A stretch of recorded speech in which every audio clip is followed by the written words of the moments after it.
대한민국 경제 고수와 함께 투자의 맥을 짚는 KBS 일라디오 경제쇼. 진행의 성기영 아나운서입니다. 드릴게요. 네. 4시 17분입니다. 정부가 총력전으로 지원하는 체계를 만들어서 전체적인 물가의 구조를 바꾸는 것이 중요하다. 성태윤 대통령실 정책실장이 고물가 대책과 관련해서 이렇게 말했습니다. 대통령실이 범부처 차원의 민생물가 태스크포스를 꾸리게 된 배경을 설명한 건데요. 고물가가 계속되면 국민들의 주머니 사정이 나빠져서 내수 경기가 살아나기 어렵겠죠. 가계 소비 지출은 경제 선순환의 출발점이라고 할 수 있을 텐데요. 고물가로 소비가 위축되면 결국 경제가 활력을 얻기 어려울 겁니다. 때문에 물가를 안정시키는 것이 매우 중요한데요. 이 물가 지표와 체감 물가 간의 괴리가 나타나는 이유가 무엇인지 좀 살펴보고요. 물가 안정, 특히 서민들이 피부로 느끼는 물가를 안정시킬 수 있는 방안에 대해서 오늘 얘기 나눠보겠습니다. 이정희 중앙대학교 경제학과 교수 스튜디오에 모셨습니다. 네, 안녕하세요. 반갑습니다, 교수님. 네. 안녕하세요. 요즘 그 선뜻 과일 사 먹기도 좀 쉽지 않은 그런 때인 것 같아요. 일단 그 물가지수 상승률부터 살펴볼까요? 네. 이 4월달 물가지수 상승률이 네. 다행히 3.1% 그전에 3.1%에서 3월달에서 네, 4월달에 네. 이제 2.9%로 내려왔다. 네. 근데 이게 이제 3% 2% 이러지만 이게 사실은 2% 2.9% 아니겠습니까? 네. 그러니까 소비자가 느끼는 부분들은 이게 상당히 좀 차이가 있을 것 같습니다. 왜냐하면 이제 소비자가 가장 많이 좀 느끼는 물가 지수는 생활 네. 물가 지수인데 네. 생활 물가 상승률은 4월 달에 3.5%가 나왔습니다. 네. 근데 특히 이제 소비자가 요즘 가장 이제 좀 힘들어하는 부분이 신선식품 이제 물가인데 신선식품 물가 상승률은 19.1%예요. 4월 달이. 네. 그렇기 때문에 전체 소비자 물가 지수가 2.9% 이렇게 4월 달에 나왔지만은 상승률이. 그런데 이제 생활 물가 지수나 신선식품 물가 이런 상승률을 볼 때는 네. 여전히 지금 고공행진을 지금 하고 있거든요. 네. 있기 때문에 이 부분들이 소비자가 여전히 상당히 좀 체감인 부분의 차이가 좀 나타날 것으로 보입니다. 일단 그 2.2%대에 접어들었다 이렇게 이제 내려왔다라고 하지만 실제로 느끼는 건 그렇지 않다는 이제 말씀이시고 지금 저 소비자 물가 상승률이 2013년 그러니까 작년 12월에는 3.2였는데 지금 이제 2.9로 나왔거든요. 말씀하신 생활 물가 상승률은 작년 12월에 3.7이었는데 이제 이번에 3.5로 나왔고 신선식품 그 물가 상승률은 14.5였던 게 19.1로 여기서 많이 높아졌어요. 그래서 말씀하신 것처럼 정말 그 피부로 느끼는 그 물가가 왜 이렇게 높은지를 이제 잘 말해주는 것 같습니다. 통계가. 네, 그렇습니다. 이 신선식품 물가가 2월 달이 이제 구정이 있었지 않습니까? 네, 네. 그렇기 때문에 2월 달에는 20%였어요. 그러네요. 20이, 그러니까 네. 그때는 이게 특수가 있으니까 네. 이러니까 이제 요 특수가 끝나게 되면은 네. 좀 안정이 되겠지 그랬는데 이게 19%에서 계속 이어지고 있거든요. 네, 네. 이러니까 이제 이게 요거는 뭐 전체 신선식품 물가가 되는 거고요. 네. 기타 사과라든가 일부 품목들은 훨씬 더 높게 나타났기 때문에 네. 소비자 입장에서는 장바구니 장보기가 힘들다 무섭다 이런 이야기가 나오는 겁니다. 맞아요. 그래서 과일 담긴 참 어렵고 네. 요즘 배 정말 비싸다는 네, 생각이 그렇습니다. 들더라고요. 네. 근데 비싸면 왜 더 먹고 싶어지는지 모르겠어요. 그렇습니다. 제가 별로 배를 안 좋아했는데 요즘 네. 배를 보면 한번 먹어보고 싶다 이런 생각을 네. 하게 돼요. 네. 자, 이제 소비자 물가 지수 상승률 이걸 어떻게 이제 그 산출을 하는지 이런 것도 좀 궁금해서 네. 경제학과 교수님이시니까 네. 경제학 강의를 좀 들어볼까요? 네. 통계청에서 매월 이제 소비자 물가 조사를 합니다. 네. 매월 조사를 해서 매월 소비자 물가 어떤 그 상승률을 전년 동기 대비 상승률을 네. 발표를 합니다.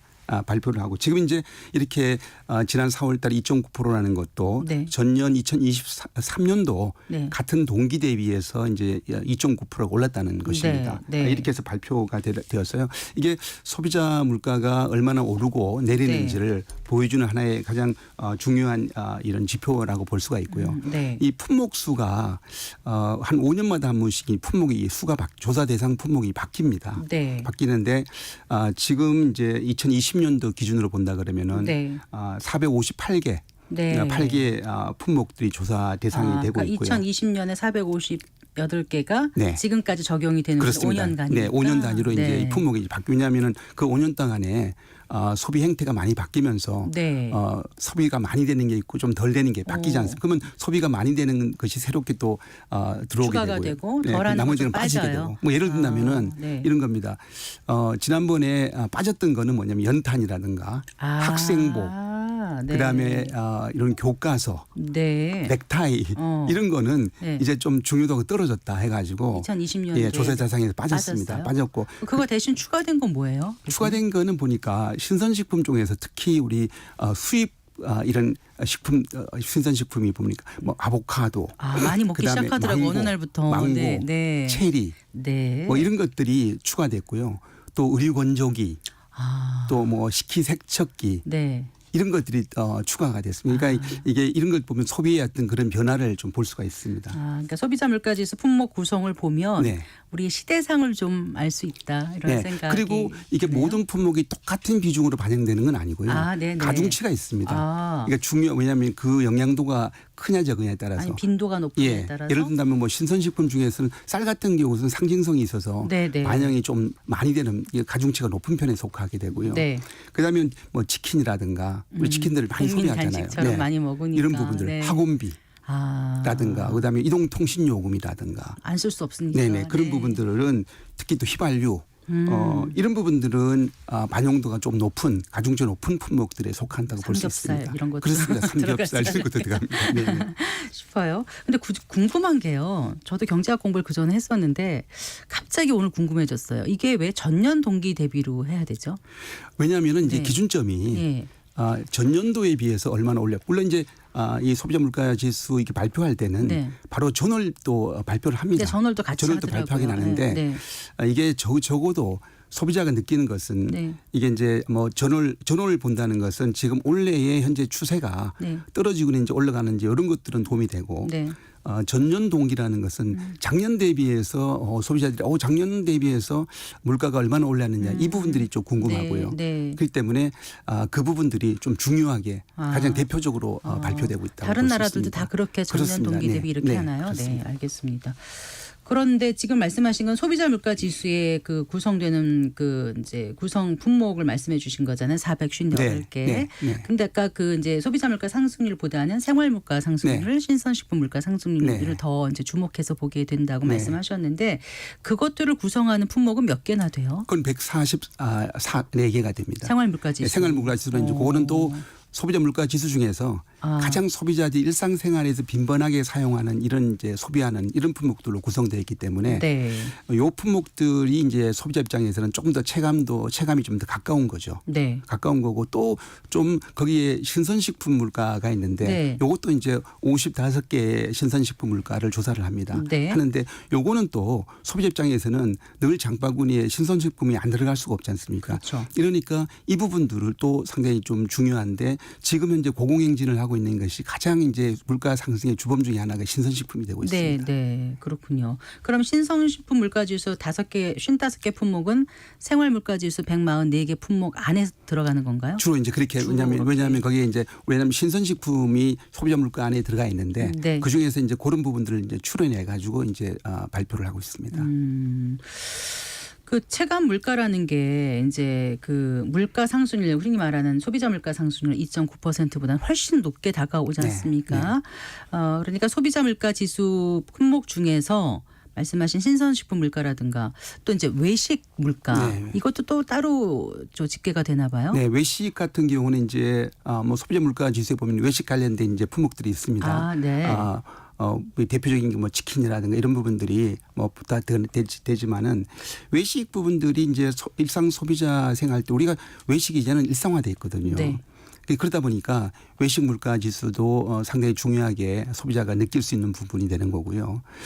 그다음에 이제 이 외식 물가가 왜 이렇게 좀 많이 오르는가, 특히 또 많이 오르는가 보니까 네. 이게 신선식품 물가하고 아주 직접적인 연관성이 있습니다. 먹는 건 아무래도 네. 그렇죠. 왜냐하면 식재료가 네. 다 신선식품이 식재료가 되니까 네. 이러니까 뭐 예를 든다면은 이런 밀 가격이 곡물 가격 오르면은 국수라든가 이게 다 이게 이제 영향을 주게 되는 거죠. 네. 또 설탕 가격이 오르고 지금 현재 설탕, 카카오, 뭐 올리브유라든가 이런 게 다 지금 올랐거든요. 그렇다 그러더라고요. 오르면은 이게 다 이게 외식 물가에 반영되다 보니까 네. 외식 물가가 특히 더 많이 오르는 이런 현상을 보이고 있습니다. 커피, 카카오 이런 것도 다 오르고 있고. 네, 지금 우리 그렇더라고요. 사실은 커피가 우리 일반 생활에서 대단히 중요해졌습니다. 네. 예전보다도.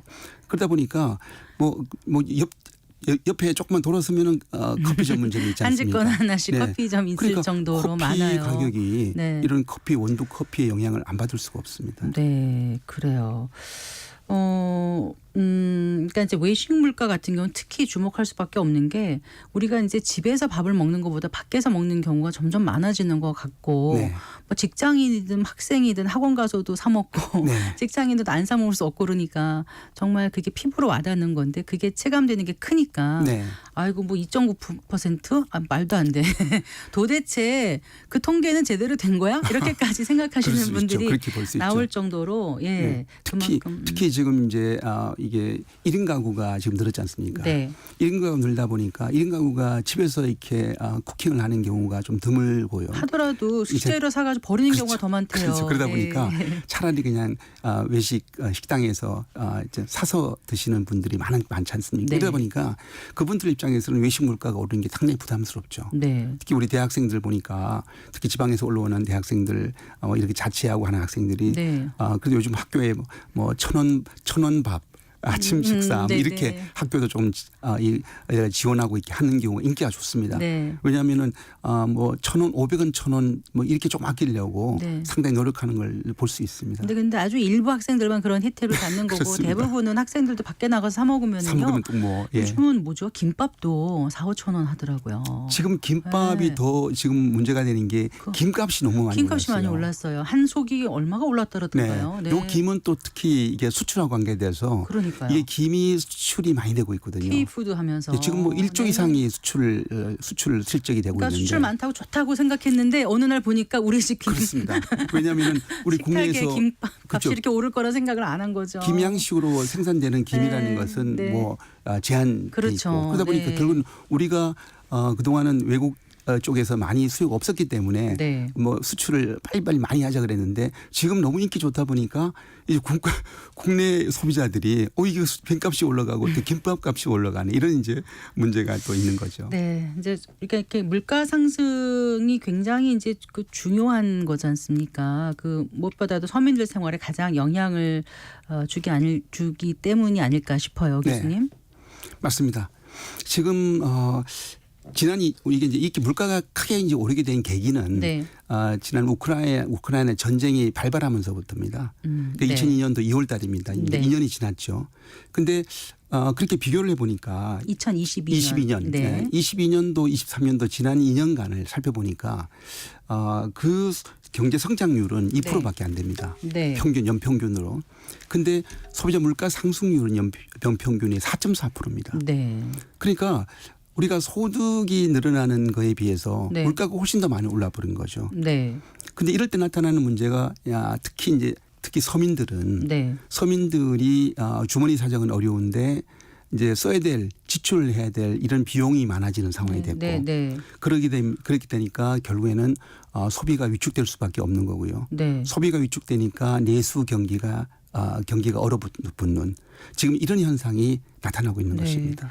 이제 그러니까 소득도 굉장히 지금 점점 더 양극화되고 있는 네, 것 같고 그렇습니다. 또 그러다 보니까 또 소비도 양극화될 네. 수밖에 없는 건데 사실 뭐 잘 사는 사람들이야 우리가 뭐 알아서 잘 살 테니까 크게 걱정할 필요 없지만 정말 그달 벌어서 그달 살아가야 되는 그런 서민들 입장에서는 굉장히 힘들고 또 대출이 많은 분들이 많지 않습니까? 그렇습니다. 그러다 보니까 쓸 여력이 전혀 없잖아요. 맞습니다. 네. 지금 우리가 이제 우리 3고 현상이지 않습니까? 네. 고금리, 고물가, 그다음에 고환율입니다. 고환율, 네. 근데 이미 벌써 이제 지금 가계부채가 1,900조에 네. 다다르고 있고요.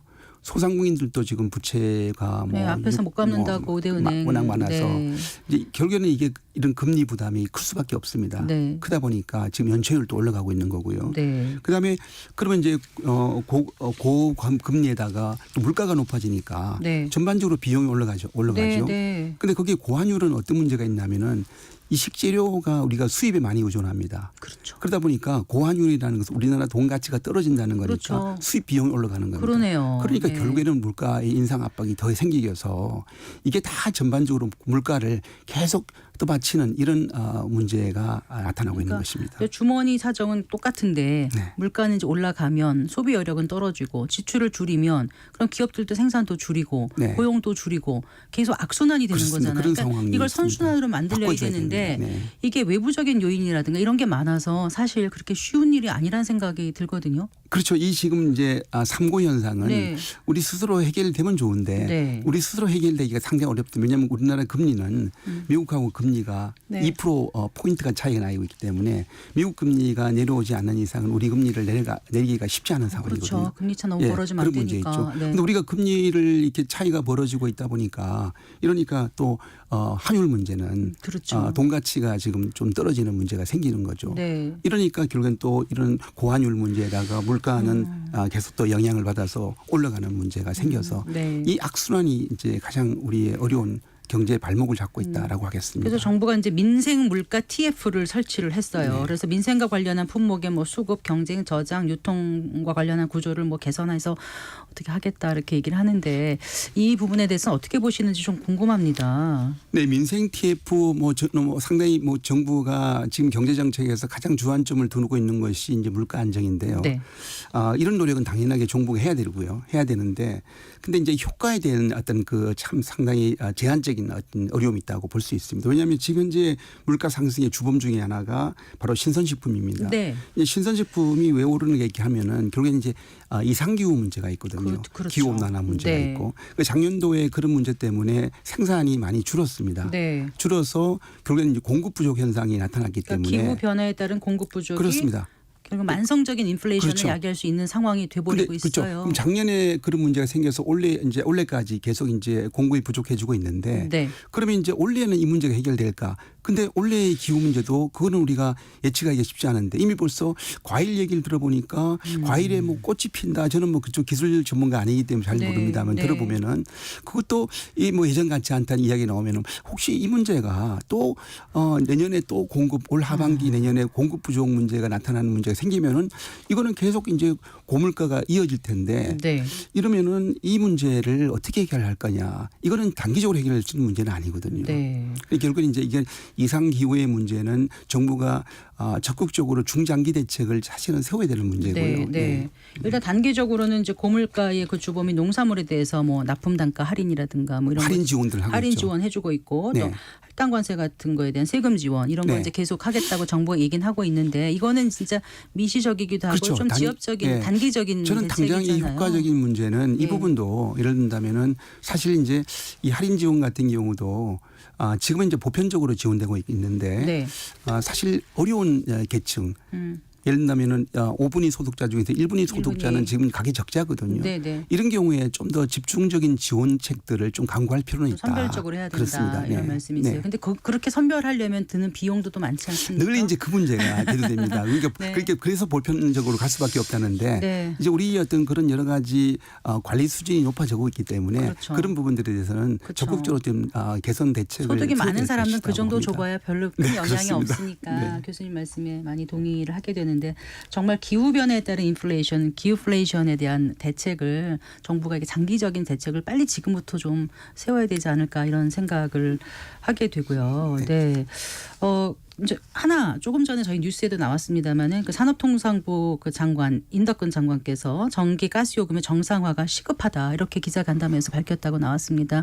지금 이제 한전이라든가 뭐 가스공사에서 정말 심각한 재무 위기를 겪고 있다는 건 주지의 사실인데 지금 이게 나오니까 또 불안해요. 정부에서 물가 안정하겠다고 하는데 공공요금 인상되면 뭐 플러스 마이너스 제로 아니냐 오히려 더 마이너스 아니냐 이런 생각이 들 수도 있을 것 같은데 여기에 대해서는 어떤 말씀 주시겠어요? 지금 사실은 이제 올해 이제 봐야 될 부분이 뭐냐면은 물가 상승률하고 그다음에 경제 성장률인데 네. 경제 성장률이 물가 상승률보다 높아야 되거든요.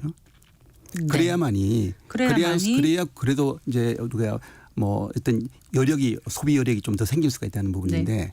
근데 지금 현재 전망치로 보게 되면은 경제 성장률 전망치는 2%대 초반이고요. 네. 또 물가 상승률 전망치는 2% 후반대예요. 네. 이러면 벌써 이거 아직 이게 지금 갖다지지 않고 네. 또 바뀌지 않는 상태로 가고 있다는 네. 건데 그러면 여전히 소비 침체가 이어진다는 이야기입니다. 네.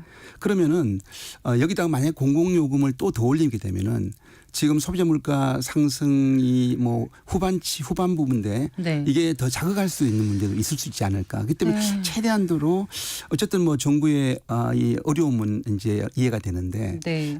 가능하면 최대한도로 좀 이런 그렇죠. 것들을 좀 뭐 연기를 하든가 해서 그런 대책은 좀 필요할 필요가 있다 이렇게 봅니다. 그렇죠. 공공요금 인상은 이제 소비자나 민생이 직격타가 되니까 네. 정말 종합적으로 균형점을 잘 네. 찾아야 되지 그렇습니다. 않을까 네. 이런 생각을 해봅니다. 하나만 더 여쭤볼게요. 지금 이제 기후플레이션 이것 때문에 여러 가지 문제가 야기되고 있는데 결국은 나중에는 우리가 식량 자급률을 높여야 된다 이런 얘기까지 하거든요. 네, 이 문제에 대해서. 네, 식량 자급률은 뭐 어제 오늘 문제는 아닌데요. 네. 이렇게 이제 이런 뭐 수입에 문제가 생기고 이럴 경우에는 특히 식량 자급 문제가 더 크게 대두됩니다. 근데 우리가 식량 자급을 하려 하더라도 기후 이상이라는 문제는 여전히 국내에서 지금 우리 부딪히는 문제가 됩니다. 그렇기 때문에 이런 기후 이상의 어떤 문제를 어떻게 좀 우리가 대비할 수 있는 이런 뭐 능력을 갖춰야 되는데 뭐 이런다면은 어떤 품종 개량이라든가 네. 이런 걸 해서 기후에 어떤 보면은 좀 강한 이런 품종 개량 같은 이런 노력을 하면서 식량 자급 문제를 같이 다뤄야 될 부분이 있다고 보는 것이고요.